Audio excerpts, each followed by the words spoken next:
Kita berjumpa kembali pada malam hari ini di pengajian rutin Itiba Mengaji yang insya Allah pada malam hari ini kita bersama Ustazuna Ustaz Ahmad Zainuddin Al-Banjari Hafizahullah Ta'ala.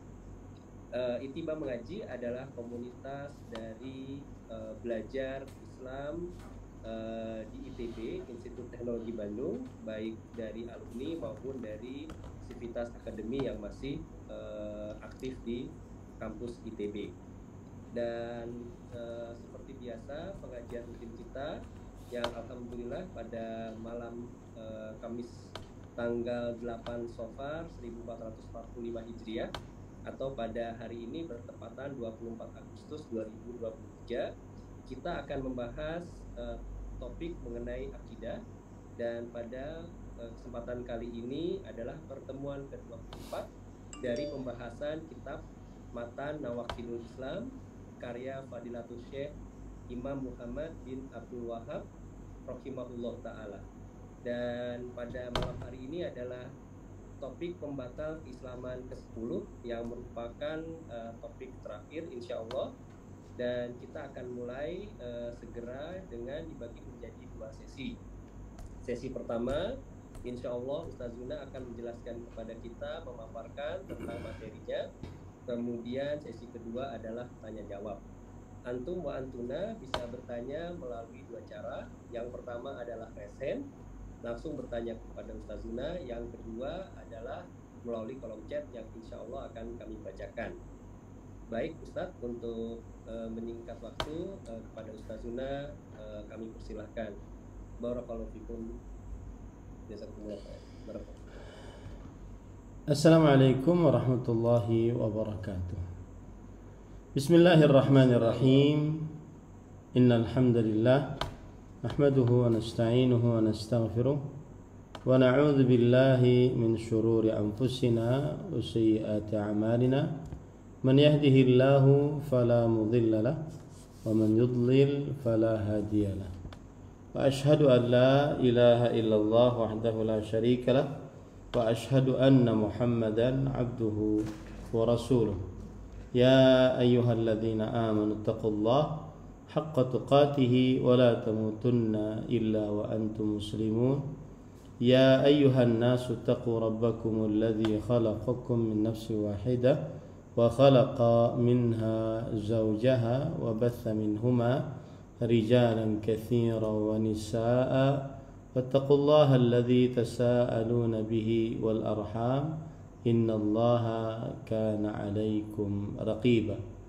Ya ayyuhalladzina amanu taqullaha wa qulu qawlan sadida yuslih lakum a'malakum wa yaghfir lakum dhunubakum wa man yuti'illaha wa rasulahu faqad faza fawzan 'azima. Amma ba'd, fa inna asdaqal hadits kitabullah wa ahsanul hadi hadi Muhammadin sallallahu alaihi wa ala alihi wasallam wa syarrul umuri muhdatsatuha wa kullu muhdatsatin bid'ah wa kullu bid'atin dhalalah wa kullu dhalalatin finnar. Alhamdulillah, kita bersyukur pada Allah Subhanahu wa taala pada hari ini Kamis malam Jumat 7 Safar 1445 Hijriah, kita dimudahkan oleh Allah Subhanahu wa taala untuk duduk bersama mengkaji kembali kitab atau Matan Nawaqidul Islam yang ditulis oleh Al-Imam Al-Mujaddid Muhammad bin Abdul Wahab An-Najdi rahimahullah. Salawat dan salam semoga selalu Allah berikan kepada Nabi kita Muhammad sallallahu alaihi wa ala alihi wasallam, pada keluarga beliau, para sahabat, serta orang-orang yang mengikuti beliau sampai hari kiamat kelak. Dengan nama-nama Allah yang husna dan sifat-sifatnya yang mulia, kita berdoa, Allahumma inna nas'aluka ilman nafi'an wa rizqan tayyiban wa amalan mutaqabbala. Allahumma amin. Ahibati fillah, afanillah wa iyyakum. kita pada malam ini membahas An-Naqidul Ashir, pembatal keislaman yang ke-10, yang terakhir di dalam matan Nawaqidul Islam, matan pembatal-pembatal keislaman.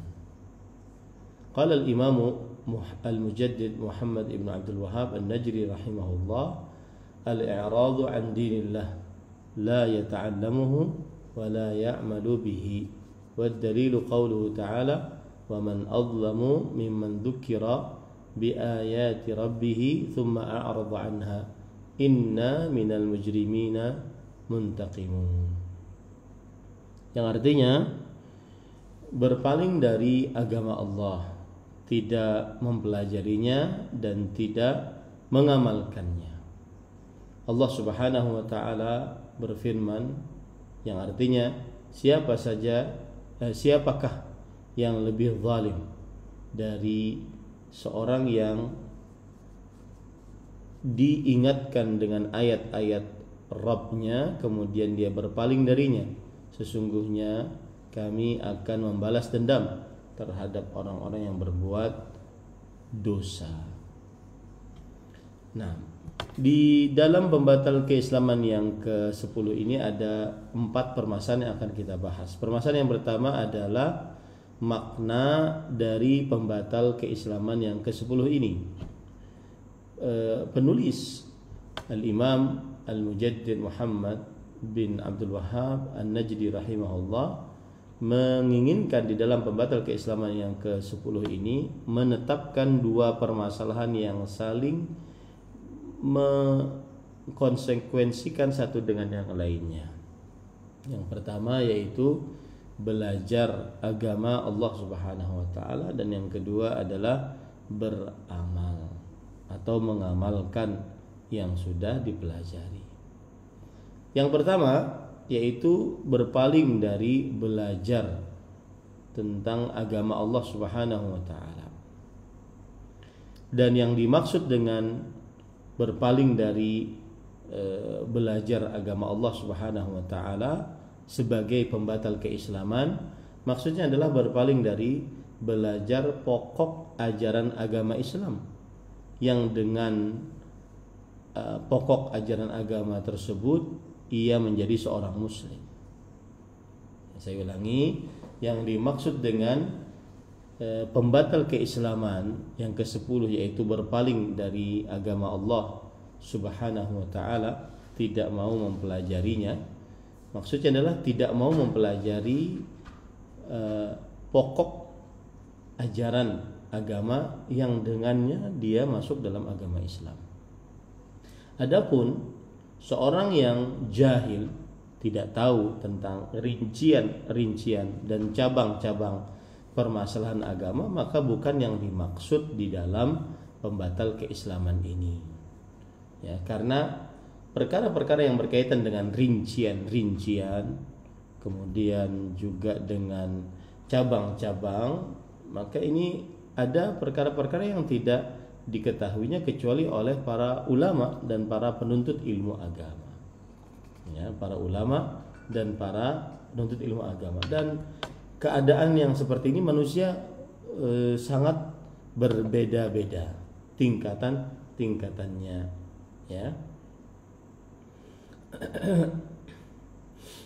Yang jelas apabila sudah ada pokok keimanan, maka itu sudah mencukupi. Nah, jadi yang dimaksud dalam surat Thaha ayat 124, "Wa man a'rada 'an dzikri fa inna lahu ma'isyatan dhanka wa nahsyuruhu yaumal qiyamati a'ma." Barang siapa yang berpaling dari mengingatku, maka sesungguhnya ia mendapatkan kehidupan yang sempit dan kami akan kumpulkan ia pada hari kiamat dalam keadaan buta.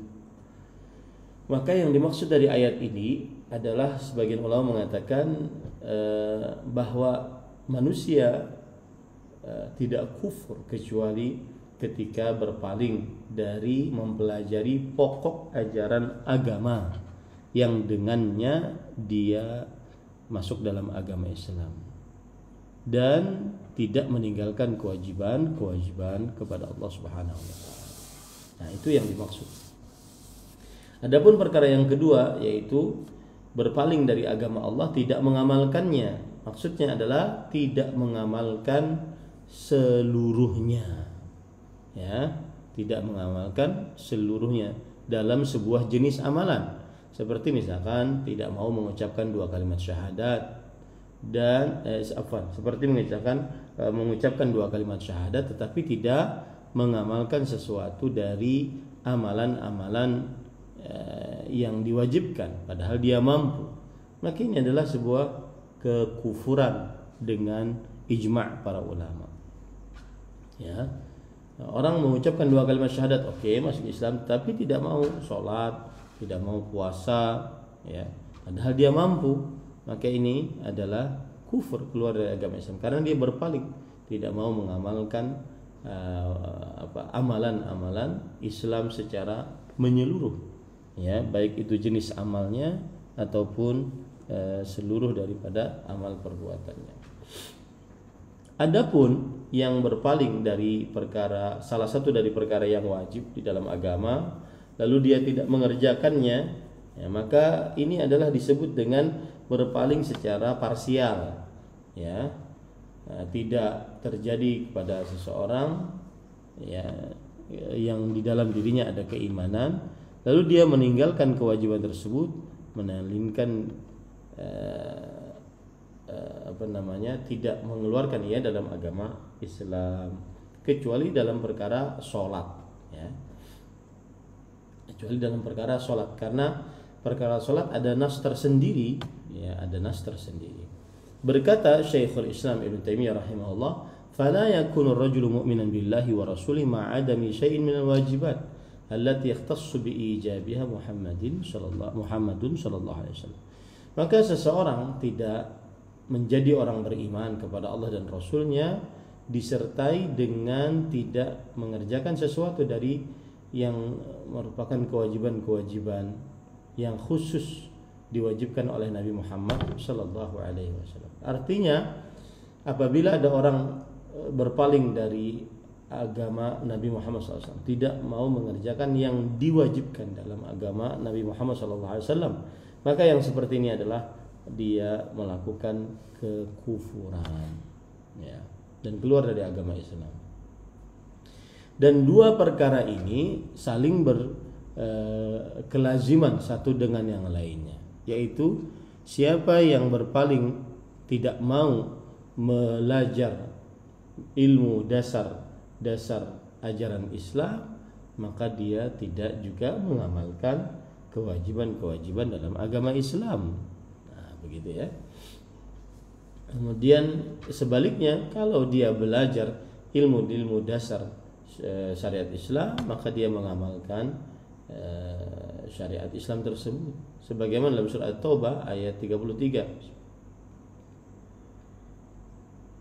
Huwallazi arsala rasulahu bil huda wa dinil haq liyudhhirahu 'ala ad-din kullih.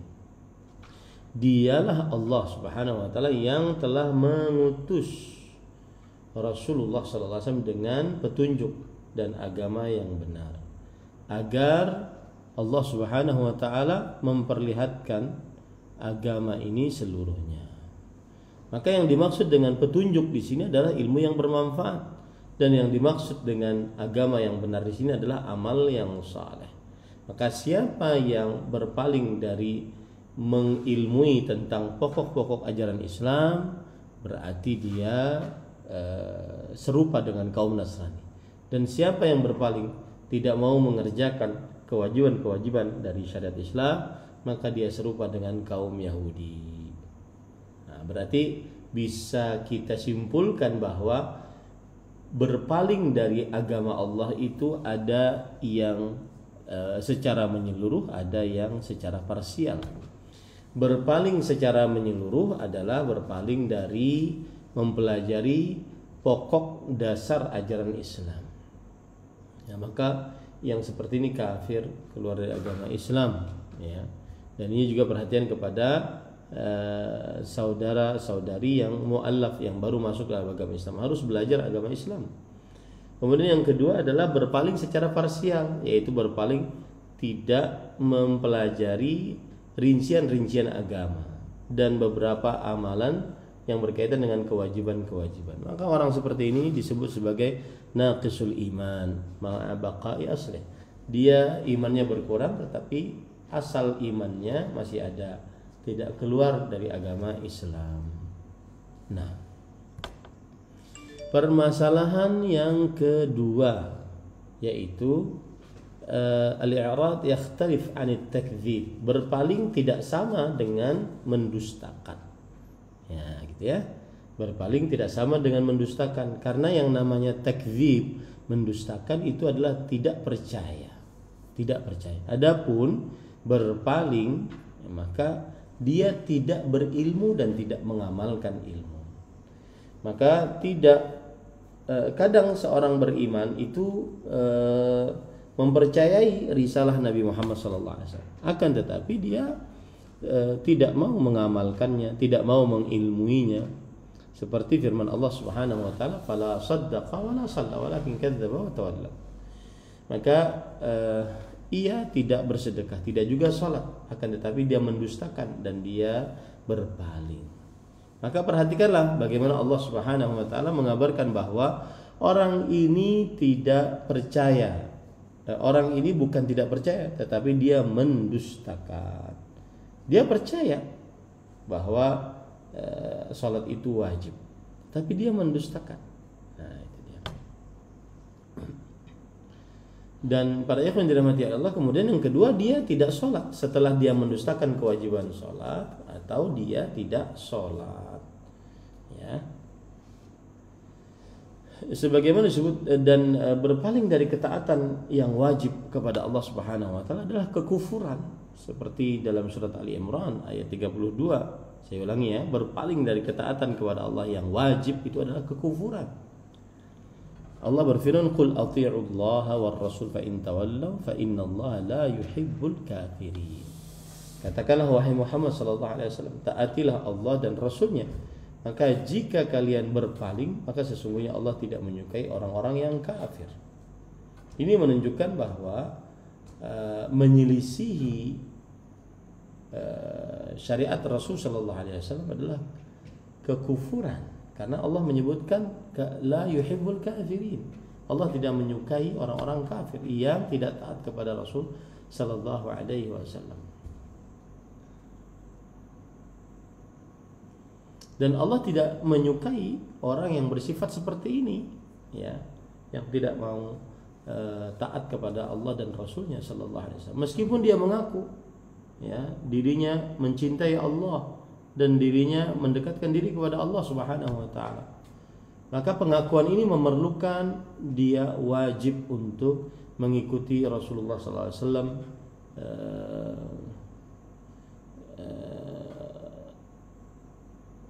yang diutus kepada seluruh umat manusia dan bahkan seluruh jin. Nah, ini permasalahan yang kedua, bahwa berpaling dari mempelajari agama Allah atau berpaling dari mengamalkan syariat Allah Subhanahu wa taala ini berbeda dengan mendustakan. Permasalahan yang ketiga, apakah diberikan alasan orang yang berpaling dari agama Allah karena kebodohannya? Dia tidak tahu, bodohnya. Maka orang yang berpaling dari ajaran agama Allah, tidak mempelajarinya dan tidak mengamalkannya, ia ini tidak diberikan uzur dengan kebodohan. Kenapa? Karena dia bisa mengangkat kebodohan tersebut setelah dijelaskan untuknya kebenaran.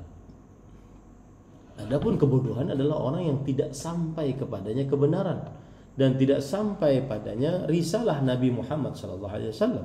Adapun yang berpaling, orang ini sudah sampai kepadanya kebenaran, lalu dia bersikap berpaling dari ajaran Nabi Muhammad SAW.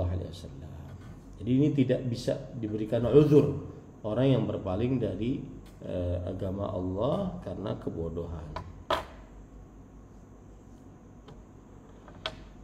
Berkata Imam Ibnu Qayyim Al-Jauziyah rahimahullah, kullu man a'rada 'anil ihtida' bil wahyi alladhi dzakara Allah fala budda an yaqula lahu yawm al-qiyamah la laita baini wa bainaka ba'd al-musyrikain fa bi'sal qarin. Setiap yang berpaling dari petunjuk dengan wahyu, yaitu yang disebutkan oleh Allah Subhanahu wa taala, maka pasti dia akan menyesal di hari kiamat. Dia akan mengatakan, alangkah menyesalnya aku, coba jadikan antara aku dan ia, yaitu sejarak 2 bagian barat dan timur. Ini adalah tempat teman-teman yang terburuk. Jadi para ikhwan yang dirahmati oleh Allah Subhanahu wa taala, kalau dia sudah sampai kepadanya kebenaran lalu dia mengaku tidak tahu, maka ini tidak diberikan uzur. Tapi kalau seandainya sampai kebenaran tidak sampai kebenaran padanya, maka pada saat itu dia tidak tidak dihukumi sebagai orang kafir dan diberikan uzur atasnya. Nah, permasalahan selanjutnya, apakah ada orang diberikan uzur di dalam kesesatannya karena dia mengira di atas kebenaran? Orang ini menyimpang dari ajaran agama, tapi dia mengira dia di atas kebenaran. Sebagaimana firman Allah, wa yahsabuna annahum muhtadun, mereka mengira mereka adalah mendapat orang-orang yang mendapat petunjuk dari Allah Subhanahu wa taala. Maka para ikhwan yang dirahmati oleh Allah Subhanahu wa taala, jawabannya adalah tidak ada uzur bagi orang seperti ini. Ya, dan bagi orang-orang yang mengikuti penyimpangan-penyimpangan agama, ya, dari orang-orang yang menentang wahyu yang dibawa oleh Rasul sallallahu alaihi wasallam. Walaupun dia mengira dirinya itu di atas petunjuk, ya. Walaupun dia mengira dirinya di atas petunjuk. Kenapa? Karena dia meremehkan, ya, untuk berpaling dari orang-orang yang mengajak dia kepada keburukan. Nah, ini para ikhwan dirahmati oleh Allah Subhanahu wa taala. Dan disebutkan oleh Imam Al-Qayyim rahimahullah dalam kitab Miftah Daris Sa'adah, kunci kampung kebahagiaan, wal wa'idu fil Qur'an innama yatanawalul awwal wa amma ats-tsani fa inna Allah la yu'adzibu ahadan illa ba'da iqamatil hujjati 'alaihi. Yang artinya, dan ancaman dalam Al-Qur'an yang mendapatkannya adalah orang-orang yang sudah memiliki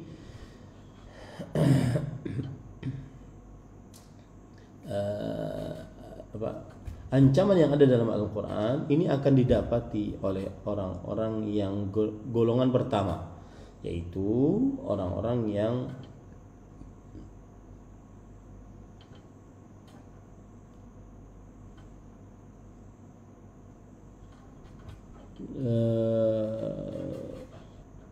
sudah dapat petunjuk dan dia mengira dirinya di atas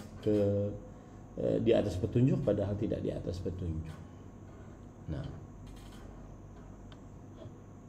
sedangkan orang yang bodoh adalah orang yang tidak sampai kepadanya kebenaran, tidak sampai kepadanya dakwah Nabi.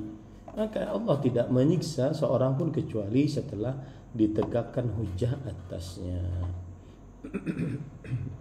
Kemudian permasalahan yang terakhir, yang keempat, kaifal jam' baina anna tarka jinsil amal kufrun mukhrijun minal millah wa bainal ahadits allati tadullu ala ikhrajin unasin minan nar ilal jannah wa fi wasfihim annahum lam ya'malu khairan qat. Bagaimana menggabungkan antara ada orang yang meninggalkan sebuah jenis amalan, dia kufur, keluar dari agama Islam, dengan hadis-hadis yang menjelaskan bahwa akan ada manusia-manusia dikeluarkan dari api neraka menuju surga, sedangkan mereka tidak mengerjakan kebaikan sama sekali. Nah, itu dia. Jadi kan kita saat itu sudah tegaskan, ada orang yang meninggalkan, berpaling dari syariat Allah, maka dia kufur. Dan maksud daripada berpaling dari syariat Allah ini adalah dia meninggalkan kewajiban-kewajiban yang diwajibkan, seperti sholat. Nah, ini kekufuran. Nah, ini permasalahan. Bagaimana menggabungkan ini dengan hadis-hadis yang menunjukkan bahwa akan ada di hari kiamat orang-orang yang dikeluarkan dari api neraka dan dimasukkan ke dalam surga padahal mereka tidak beramal kebaikan sama sekali. Nah, jawabannya adalah para ikhwan dirahmati oleh Allah, bahwa meninggalkan jenis perbuatan, jenis amal ibadah, yaitu dengan tidak mengerjakan sesuatu dari amalan-amalan lahiriah secara mutlak, padahal dia sanggup untuk mengerjakannya dan dia mencukupkan dengan mengucapkan 2 kalimat syahadat saja, maka ini adalah kekufuran dengan ijma'. Siapa yang tidak sholat mencukupkan hanya dengan 2 kalimat saja, ini kekufuran. Siapa yang tidak puasa mencukupkan hanya dengan 2 kalimat saja, ini kekufuran, ya, dengan ijma'. Baik. Lalu bagaimana menggabungkan antara hadis tadi? Ya, hadis yang orang-orang dikeluarkan dari api neraka padahal dia tidak mengerjakan amal kebaikan sama sekali. Sedangkan hadis kita atau yang kita tegaskan tadi adalah meninggalkan jenis amal, maka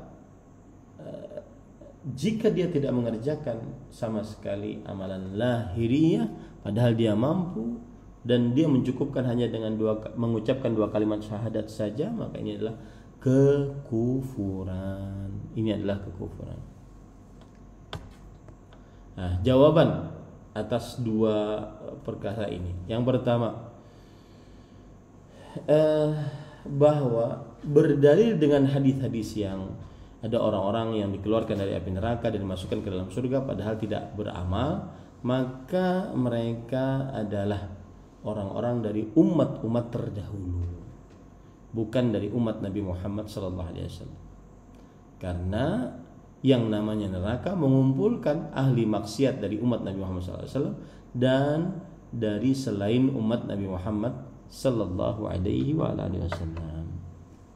Itu maksudnya, bahwa ini khusus untuk orang-orang yang sebelum umat Nabi Muhammad SAW. Jawaban yang kedua adalah bahwa yang dimaksud dengan lam ya'mal khairan qad, tidak mengamalkan kebaikan, tidak pernah berbuat kebaikan walau secuil pun. Maka yang seperti ini maksudnya adalah tidak menafikan amalan seluruhnya. Maksudnya dia bukan berarti tidak beramal sama sekali, ya, akan tetapi ada keberadaan amalan-amalan lain, ya. Coba perhatikan bagaimana seseorang yang membunuh 100 orang kemudian dia bertobat dan berhijrah ke daerah yang diibadahi Allah Subhanahu wa taala dalamnya. Taubat, berhijrah, 2 amal saleh yang agung, yang besar. Dalam keadaan demikian, malaikat tetap mengatakan innahu lam ya'mal khairan qad. Orang ini tidak mengerjakan kebaikan sama sekali. Jadi jawaban yang kedua adalah bahwa yang dimaksud dengan tidak mengerjakan kebaikan sama sekali ini bukan berarti tidak mengerjakan kebaikan seluruhnya, tetapi ada amalan-amalan yang lain yang dengannya dia bisa masuk ke dalam surganya Allah Subhanahu wa taala. Begitu juga di dalam hadis Abu Hurairah radhiyallahu anhu yang diriwayatkan oleh Imam Ahmad. Nabi Muhammad sallallahu alaihi wasallam bersabda, "Inna rajulan lam ya'mal khairan qat." Sesungguhnya ada seseorang yang tidak beramal amalan kebaikan sama sekali. Fakana yudayinun nas fayaqulu li rasulih, dan orang ini sering menghutangi manusia dan dia mengatakan kepada petugasnya, "Khudh ma tayassar watruk ma 'asar wa tajawaz la'alla Allah an yatajawaz 'anna." Ambil yang paling mudah dan tinggalkan yang sulit, dan semoga Allah Subhanahu wa taala mengampuni dosa-dosa kita seluruhnya. Nah, para ikhwan yang dirahmati oleh Allah Subhanahu wa taala, yang disebutkan dalam hadis tadi adalah orang tersebut tidak beramal sama sekali. Padahal dia memaafkan, berlapang dada, ya. Kemudian menerima taubat. Nah, ini para ikhwan yang dirahmati oleh Allah Subhanahu wa taala. Artinya jawaban yang kedua adalah yang dimaksud tidak beramal sama sekali, maksudnya tidak beramal sesuatu dari amalan, bukan berarti tidak beramal sama sekali. Ya, ini para ikhwan yang dirahmati oleh Allah Subhanahu wa taala. Nah, itu dia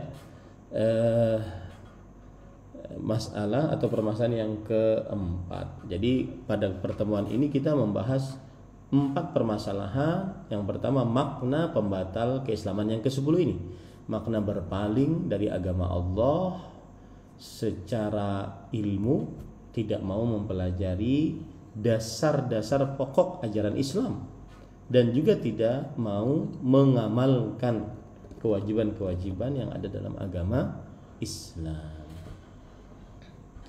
Nah, ini sudah kita jelaskan tadi. Permasalahan yang kedua yaitu berpaling dari agama Allah, baik itu secara ilmu atau secara amalan, itu berbeda dengan mendustakan agama Allah Subhanahu. Berbeda. Ya.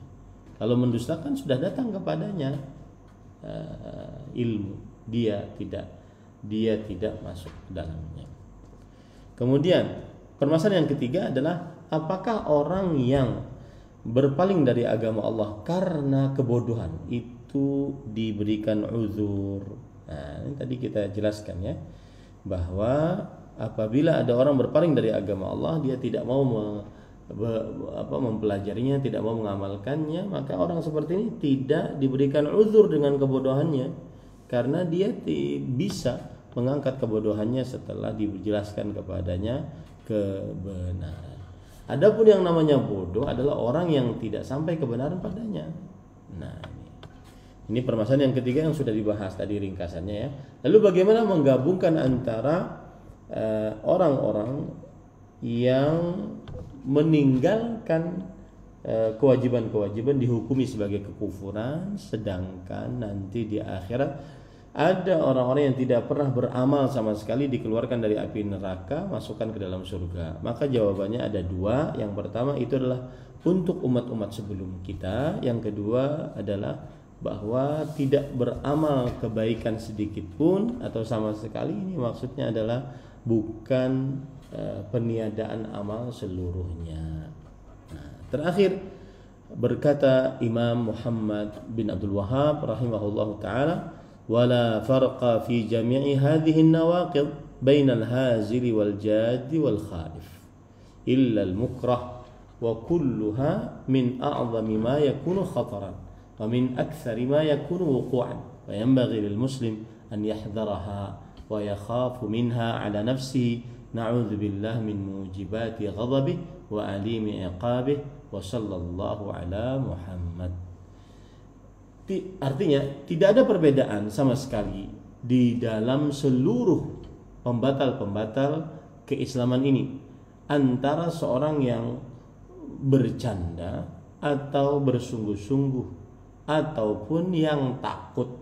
Bercanda, sungguh-sungguh atau takut, nggak boleh melakukan pembatal-pembatal keislaman ini, kecuali orang yang dipaksa. Dan seluruh dari pembatal-pembatal keislaman ini adalah pembatal-pembatal yang besar dan sangat berbahaya, dan paling banyak terjadi di tengah-tengah kaum muslimin. Oleh sebab itulah seorang muslim wajib untuk menjauhinya, dan dia khawatir dari terkena pembatal-pembatal keislaman tersebut terhadap dirinya. Kita memohon perlindungan kepada Allah Subhanahu wa taala dari hal-hal yang mewajibkan murka Allah turun dan siksa Allah yang paling pedih. Semoga Allah Subhanahu wa taala memberikan salawat dan salam atas Nabi Muhammad sallallahu alaihi wasallam. Di dalam penutup ini penulis menyebutkan beberapa poin. Yang pertama yaitu tidak ada perbedaan di dalam perkara pembatal keislaman ini, baik yang bersungguh-sungguh ataupun yang bermain-main. Bersungguh-sungguh ataupun yang bermain-main. Ini semuanya kafir. Tidak ada perbedaan di setiap yang mengerjakan pembatal, salah satu dari pembatal keislaman ini, baik itu bermain-main atau sungguh-sungguh bercanda. Ya, ini tidak ada perbedaan, seluruhnya membatalkan. Nah, ini para ikhwan yang dirahmati oleh Allah Subhanahu wa taala. Seperti yang terjadi pada pembatal keislaman, yaitu mengolok-olok Allah, Rasulullah, dan ayat-ayat Al-Qur'an. Adapun permasalahan yang kedua atau poin yang kedua dalam penutup ini adalah barang siapa yang mengerjakan pembatal-pembatal keislaman karena takut, maka tetap dia dihukumi sebagai orang yang kafir. Tidak diberikan alasan atas rasa takutnya. Siapa yang mengerjakan salah satu pembatal dari pembatal-pembatal keislaman ini, baik itu karena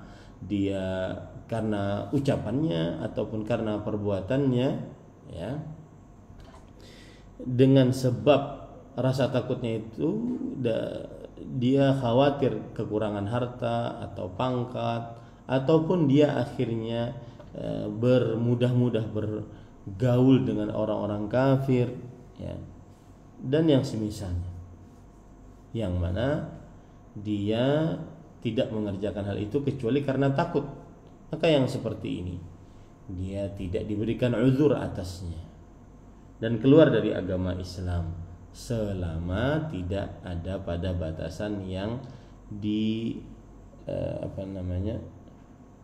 dipaksa. Karena orang yang dipaksa itu dia diberikan alasan, diperbolehkan. Sebagaimana dalam surat An-Nahl ayat 106, "Man kafara billahi min ba'di imani illa man ukriha wa qalbuhu mutma'innun bil iman, walakin man syaraha bil kufr sadran fa 'alaihim ghadabun min Allah wa lahum 'adzabun 'adzim."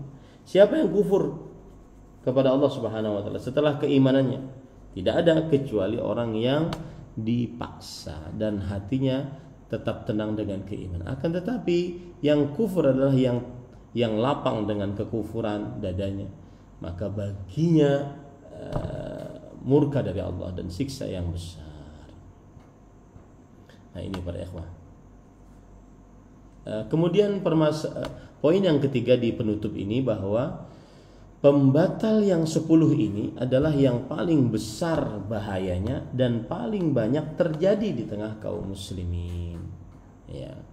Nah, itu. Kemudian poin yang keempat yang terakhir di dalam penutup ini, yaitu wajib bagi seorang muslim untuk menjauhi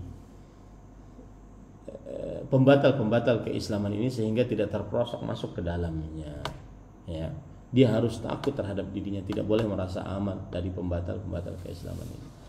Sebagaimana seorang muslim wajib untuk sangat hati-hati agar tidak terperosok ke dalam pembatal keislaman ini, dan dia tidak boleh mensucikan dirinya.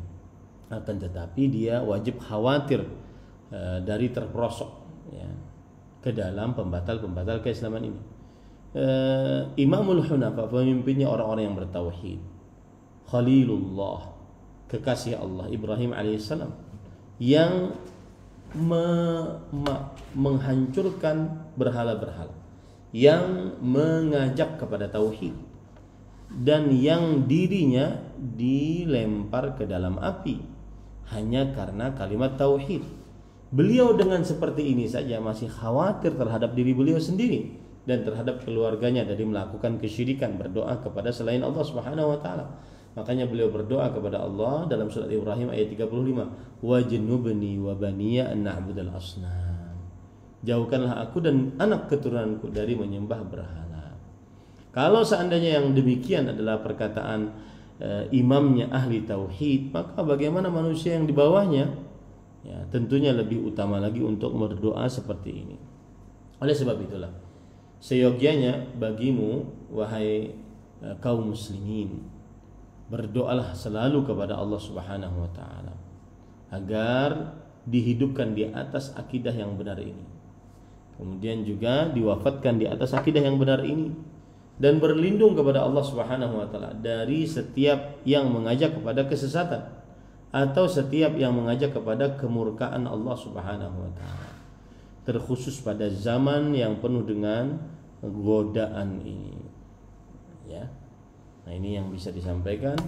Tamma bihamdillah syarhu hadhihi an-nawaqid al-'asharah. Alhamdulillah sempurna pensyarahan dari 10 pembatal keislaman ini.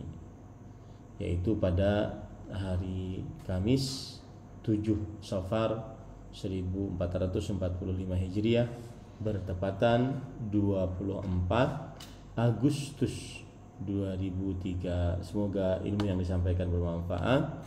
Wa sallallahu nabiyana Muhammad walhamdulillahi rabbil alamin. Nah, alhamdulillah, jazakumullah khairan Ustaz atas penjelasannya. Masya Allah, tabarakallah. Setelah 24 pertemuan, alhamdulillah kita selesaikan pembatal keislaman yang 10 ya Ustaz. Ikhwafillah, baik, kita masuk ke sesi tanya jawab ya.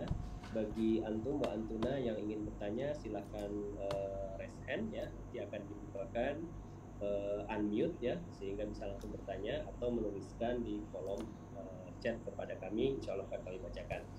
Baik Ustadz, kami mohon izin bertanya sambil menunggu pertanyaan yang masuk berkaitan dengan pembatal keislaman yang ke-10, yaitu tidak mempelajari agama Allah, ilmu ya Ustadz ya. Apakah termasuk di dalamnya adalah memilih-milih dalam hal ilmu yang dipelajari? Mungkin karena keterbatasan waktu, seperti kami lebih menyukai ya, atau juga kesukaan mempelajari tentang akidah daripada muamalah. Apakah hal seperti ini juga termasuk di dalam pembatal keislaman ke-10? Karena mendengar dari apa yang Ustaz sampaikan kepada kami, khawatir juga Ustaz. Jazakumullah khairan, barakallahu fikum. Bismillah, walhamdulillah, wassalatu wassalamu ala rasulillah wa ala alihi wa ashabihi wa man wala amma ba'd. Subhanallah, memang belajar akidah ini adalah fitrah manusia. Karena manusia dilahirkan di atas fitrah. Fitrahnya adalah tauhid.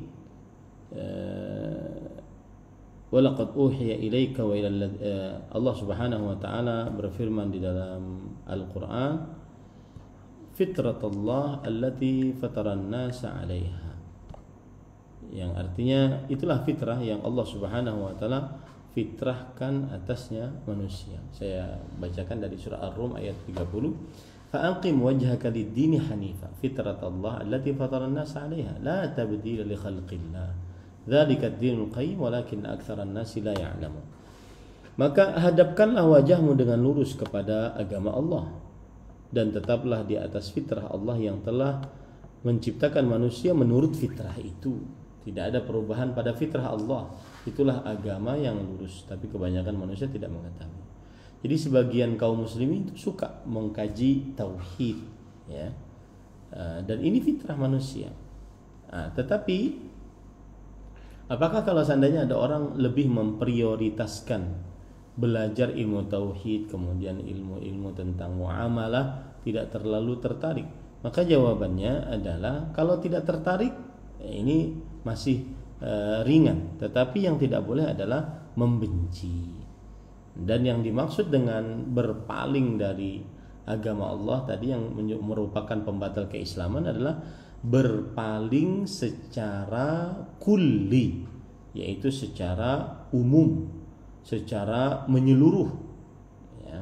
Ini tidak diperbolehkan sampai-sampai dalam perkara pokok-pokok dasar ajaran agama Islam, seperti perkara muamalah misalkan yang kita ingin pelajari, nikah berkaitan dengan rujuk talak nikah. Maka pada saat itu dia jika tidak mempelajarinya, tidak dikatakan dia keluar dari agama Islam. Atau misalkan juga dalam perkara jual beli, sewa menyewa, pinjam meminjam, maka pada saat itu dia mempelajari secukup yang dia perlukan, Dia tidak wajib untuk mempelajari rincian-rincian tentang nikah, rujuk dan talak ya. Tetapi apa yang menjadi pengetahuan dasar tentang nikah, rujuk dan talak, dia wajib pelajari. Begitu juga dalam jual beli seperti itu. Dia tidak wajib untuk mempelajari rincian-rincian dari perkara-perkara rujuk tadi, akan tetapi dia mempelajari dalam perkara-perkara yang tidak boleh dia bodoh di dalamnya. Ya, dalam perkara jual beli, sewa menyewa, pinjam minjam, hutang piutang, tidak boleh dia bodoh di dalamnya. Nah, itu yang dimaksud. Ya. Wallahu a'lam. Nah. Alhamdulillah, jazakumullah khairan Ustaz atas penjelasannya. Ini ada pertanyaan yang masuk Ustaz, namun sepertinya di luar tema ya Ustaz ya. Dari Abu Medina. Ya. Bismillah, Afwan Ustaz, izin bertanya. Bagaimana memahami bahwa Nabi Shallallahu Alaihi Wasallam mendengar goresan pena pencatat takdir pada waktu Isra Mi'raj, sedangkan takdir dan catat di Lauhul Mahfuz sudah ada 50.000 tahun sebelum penciptaan alam semesta. Jazakallahu khairan Ustaz. Demikian pertanyaannya Ustaz. Bismillah, alhamdulillah, wassalatu wassalamu ala rasulillah wa ala alihi wa ashabihi wa man walah, amma ba'd. Saya belum mengetahui riwayat tersebut bahwa Rasulullah SAW mengetahui catatan goresan pena saat Isra dan Mi'raj. Padahal sudah tertulis apa yang di dalam kitab Lauhul Mahfuz, penanya sudah diangkat, lembaran Lauhul Mahfuznya sudah kering, takdirnya sudah tercatat. Saya tidak tahu itu ada riwayatnya, dan ketidaktahuan saya bukan berarti tidak ada ya. Tetapi jika ada riwayat seperti itu, maka maksudnya adalah bahwa pencatatan takdir seluruh makhluk tidak bisa berubah yang ada di dalam pencatatan di Lauhul Mahfuz. Itu tidak bisa berubah. Yamhullahu ma yasha wa yuthbit wa indahu ulmul kitab. Yang artinya Allah Subhanahu wa taala menghapus apa saja yang Dia kehendaki dan menetapkan apa saja yang Dia kehendaki. Dan di sisinya Allah lah terdapat kitab Al-Lauh Al-Mahfuz yang tidak bisa berubah. Nah, yang di dalam kitab Al-Lauh Mahfuz, penanya sudah diangkat, lembaran Lauh Mahfuznya sudah kering, takdirnya sudah tertulis. Adapun yang terdengar, jika riwayatnya sahih, yang terdengar di dalam Isra Nabi Muhammad SAW, maka maksudnya itu adalah antara beberapa takdir, penulisan takdir harian, penulisan takdir bulanan, penulisan takdir seumur hidup, ataupun 1 tahun dan kemudian seumur hidup. Itu mungkin yang didengar oleh Nabi Rasulullah SAW jika riwayatnya benar. Tapi perlu dicek lagi. Khusus saya pribadi, saya belum tahu. Allah.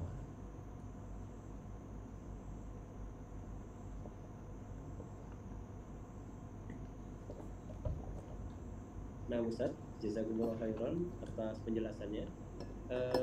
Ikhwafillah, apabila ada pertanyaan silahkan diajukan pada Ustazuna. Di sini belum ada yang raise hand, Ustaz. Kita tunggu sebentar. Namun di sini ada pertanyaan lagi kolom chat, ya. Cuma memang di luar tema kembali, Ustaz. Enggak apa-apa, silahkan. Ya. Bismillah, Ahwan Ustaz, izin bertanya. Kalau dibaca arti surah Al-An'am 130 ayat 130, ada rasul di antara golongan jin dan manusia. Apakah benar ada rasul dari golongan jin? Jazakallahu khairan Ustaz. Bismillah, walhamdulillah, wassalatu wassalamu ala rasulillah wa ala alihi wa ashabihi wa man walah, amma ba'd. Surat Al-An'am ayat 30. Walau tara, ayat berapa tadi? 130 Ustaz disebutkan. Anda juga lagi cari. Allah Subhanahu wa taala berfirman pada surat Al-An'am ayat 130.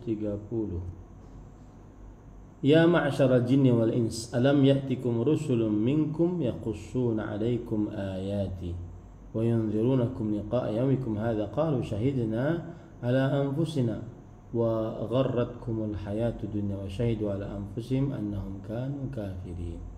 Wahai golongan jin dan manusia, apakah belum datang kepada kalian rasul-rasul dari golongan kalian sendiri? Ini mungkin yang dipermasalahkan, yaitu rusulun, alam ya'tikum rusulun minkum, dari golongan kalian sendiri. Berarti ada rasul dari bangsa jin ada rasul dari bangsa manusia. Mungkin maksudnya begitu yang ingin bertanya.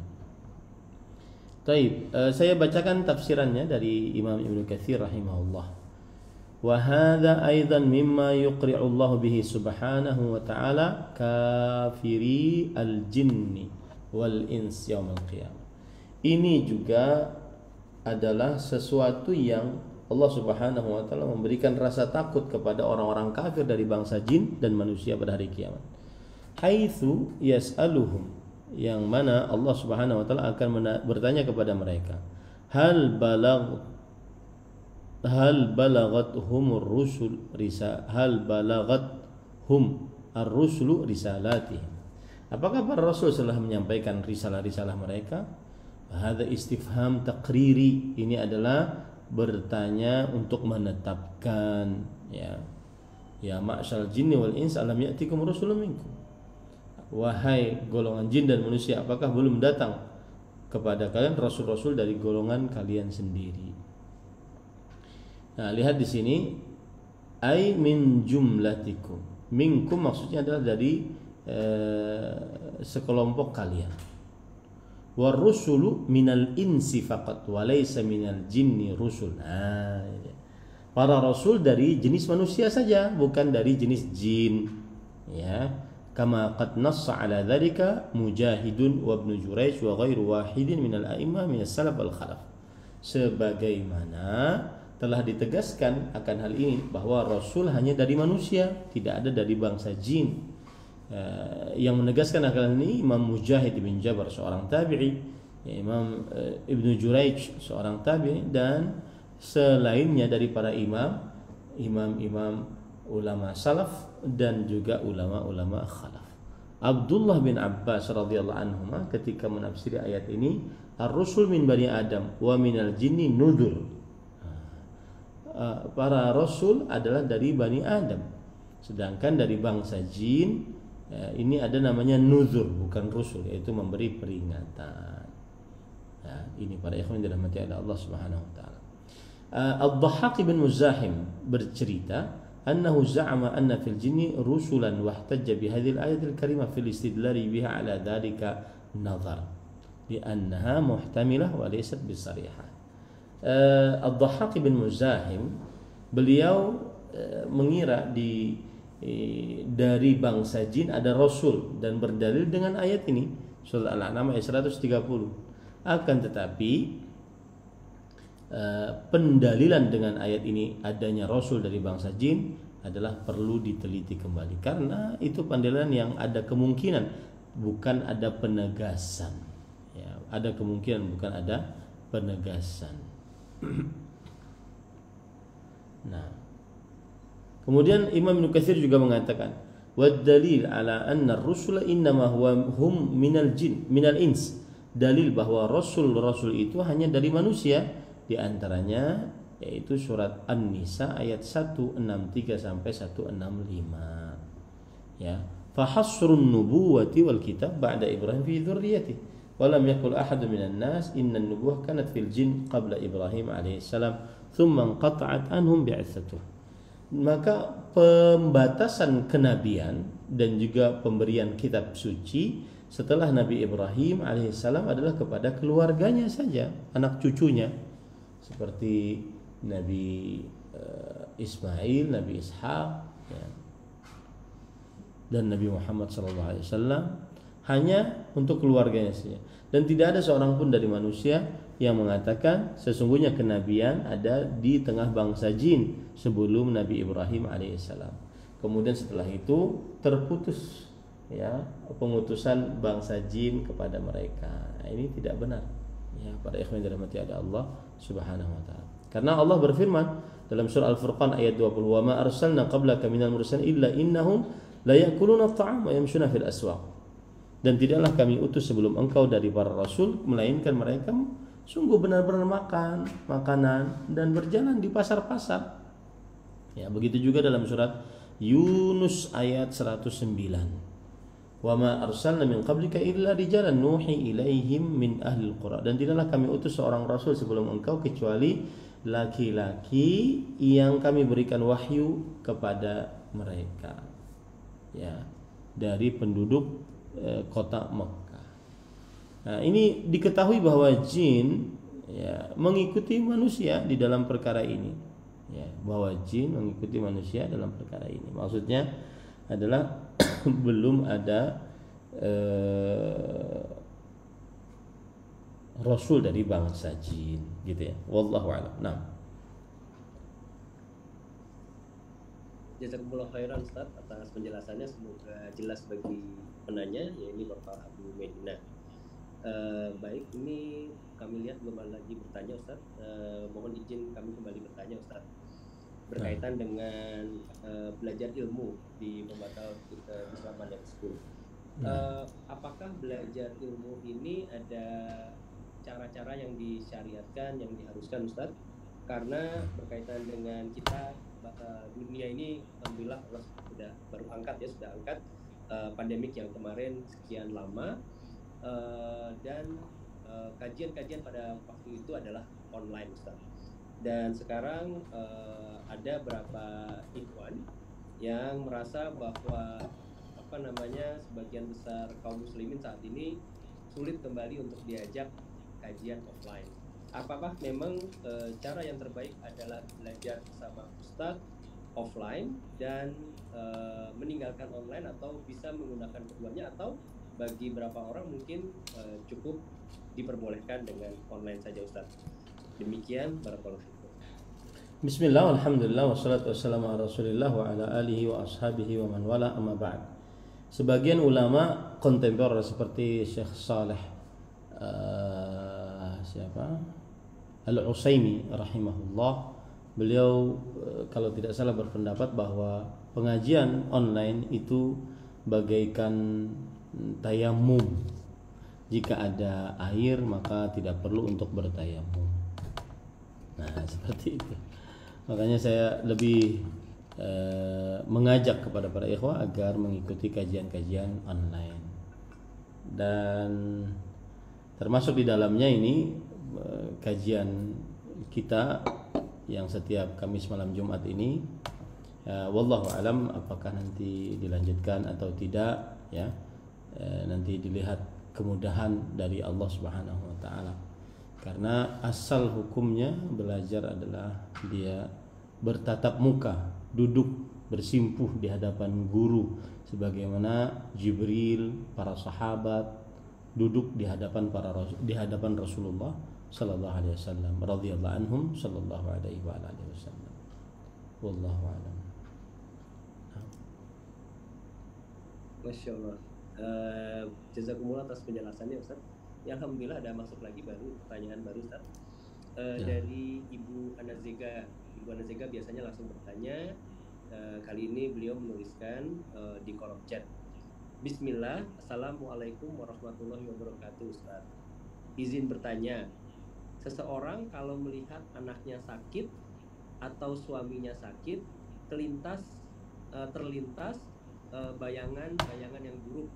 Misalkan, jangan-jangan sudah mendekati ajalnya.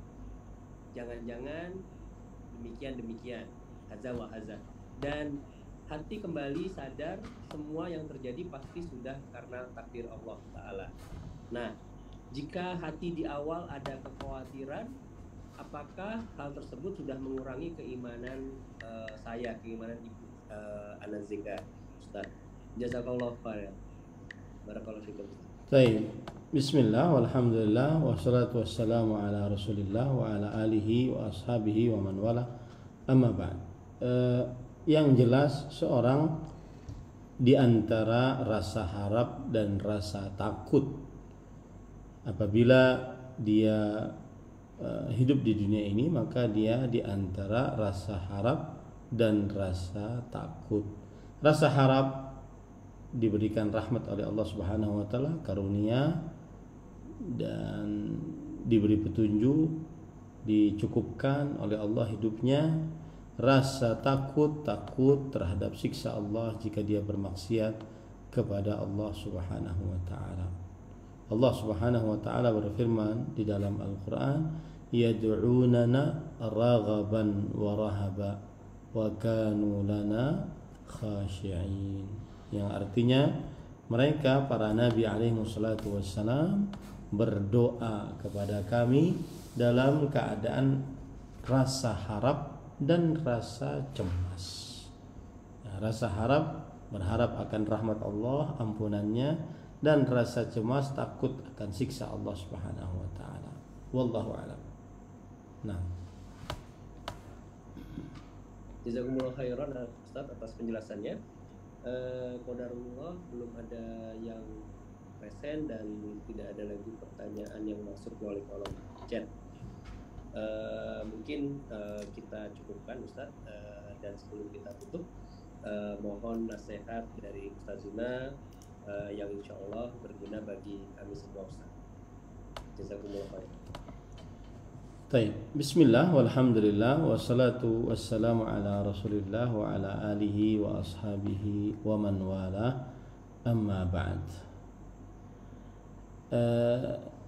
Di zaman yang kita penuh dengan mughriyat, hal-hal yang melalaikan, kemudian mulhiyat, hal-hal yang menipu, maka salah satu yang harus kita selalu